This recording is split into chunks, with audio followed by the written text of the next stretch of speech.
Good afternoon, this is Lolly, and I wanted to show you my latest project, which is a Memorydex booklet. So I've taken a Memorydex Rolodex type card and turned it into a booklet.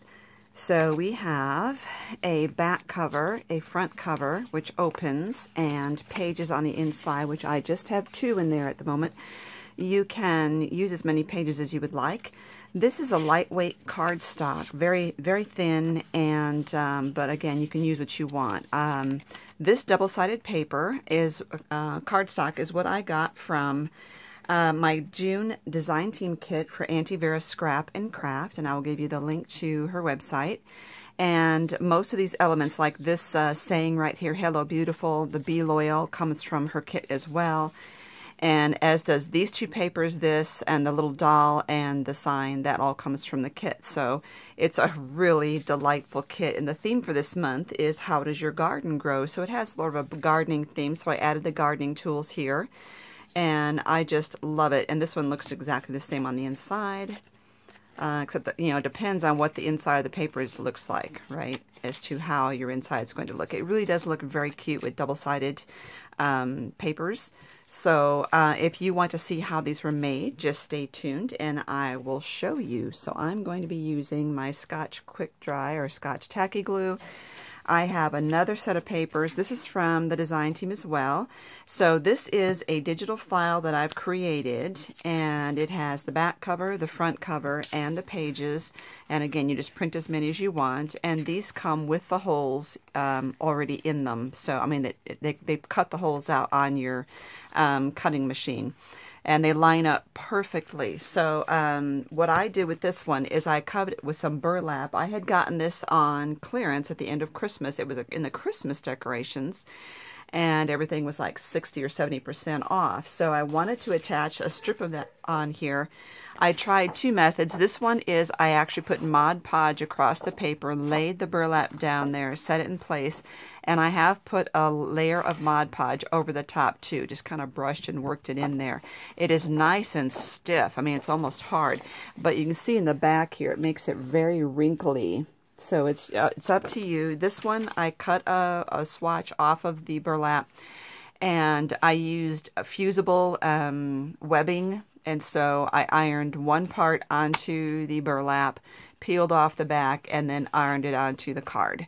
So it seems to be really intact here, so I think we're doing okay with it. So, and when I put it on, I made sure that the hole was still visible. And I have, this is the hole is a 1/8 inch hole, so it uses the smaller eyelets. And I have some little yellow ones that I had found at a thrift store. And I'm going to use my Crocodile Big Bite here for setting that. And if you have one of these and you don't know how to use it, I will give you a link down below to how to use your Crocodile. So I'm putting both of these so that the smooth side or the pretty side is facing forward, because that's just the way I want it. Okay.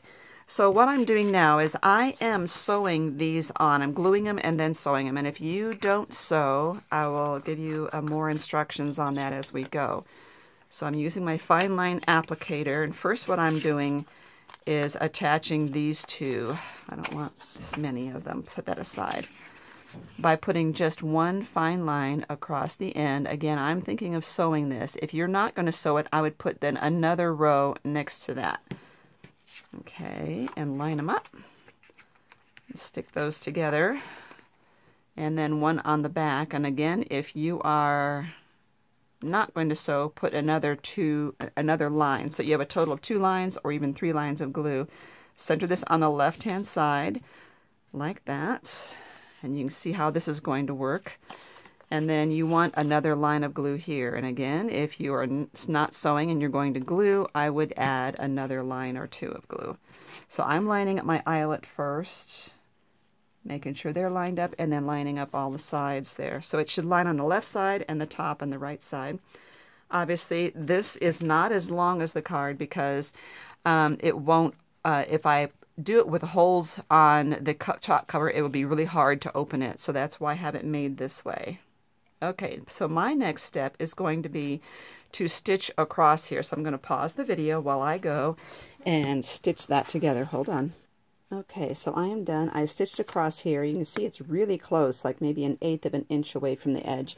And where you stitch it is up to you, but I wanted to have plenty of room to leave for my embellishments here, and when I open it, that it won't interfere with the embellishments. One thing you can do is to lay a ruler straight edge across here and move beyond the stitch line over here and just kind of give it a nice crease there so it will open where you want it to, including the pages as well. Okay, so then all we need to do is decorate it. This also came in my kit, and I'm thinking I want to elevate this a little bit, so I'm going to use these dimensional things that I got from Joann's. These are in their $1.99 area, and I think it's well worth the money. They work really well. But I know that when I'm sticking this to this burlap, I'm guessing that they're not going to adhere really well. So what I'm going to do is give it a shot with some fabric glue on top of that. And I have the Fabri-Tac. And I'll give each of these dots an extra little goo on there and hope that that will help it to stay. I've done things like this before and it has worked pretty well. You can also use some other permanent glue. There we go. Stick that right there. I want to leave myself room to tie, but I also want to be able to open it without this interfering. And I have cut out some various flowers with hole punches. And let's see what I have here. Use my glue to just add them randomly around here. I'd like one right about there, but I still want to be able to see the word sweet. This is a really, really old punch that I've had for, I think, since the late 90s, that one right there. So it's really old.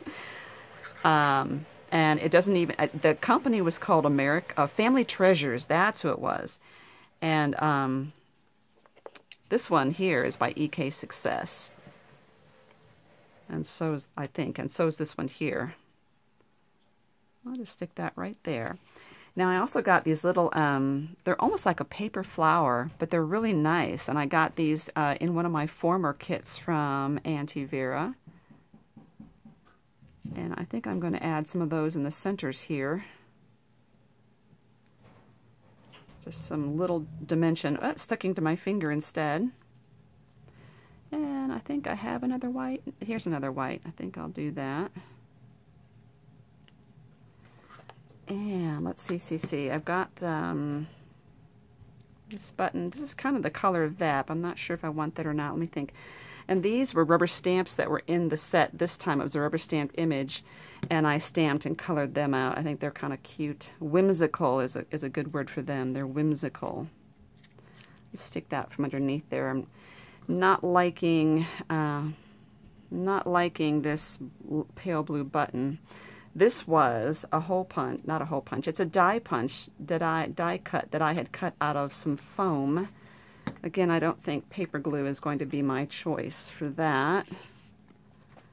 But I'm thinking maybe I need black to offset this one. Since I have this glue out, I'll use that. It works for these as well. Oops. There we go. Okay, now maybe I have some flat back pearls. I think I'll switch to some glossy accents for that. And glue those in the center here. Sometimes I use tweezers to pick them up, and that usually is very, very helpful to get those instead of just using my fingers. I can't seem to see where I'm aiming when I use my fingers to pick those up. There you go. Definitely one here for sure. So I think I'll do all of those flower centers with them. And these flat back pearl, I had gotten them, oh goodness, I just look for them anywhere I'm at, so because I use them a lot in paper crafting. Gotta get it flat on the table. There we go. Or I can't seem to get it up. No, that's not one to pick up. There we go. There we go. Something for the middle of that one. Is this too big? Let's see. Maybe not. I think it'll work. So I do use glossy accents a lot for embellishments like this. Okay, so underneath I'm going to give you the link for the instructions on how to use your Crocodile Big Bite. And I'm going to give you the link to Auntie Vera's Scrap and Crafts blog and website, and also the link to this file. This is a digital file to make for the covers and the pages. It's in my Etsy shop. Digital files are very affordable, but you need to know that for a digital file, you need to be able to size it. If you just print a picture out and try to cut it out, then that picture, you cannot get it exactly the right size. Whereas if you use the SVG file or the studio file, you will be able, they're already preset for the exact size you need. So I'll give you the link to that, and if you don't have a digital cutting machine and you want to be able to use digital images, you can do it. I will give you the link also to my video series on how to use the software even though you don't have a digital cutting machine, and it will open a whole new world for you. I'm looking at something else here. I'm thinking, nah, maybe just leave it like it is. So once these dry, all I need to do is use some baker twine or thin ribbon to go through both eyelets and tie it together in a nice bow like they were at the beginning of my video. So there they are. I hope that inspires you and you have a blessed crafty day.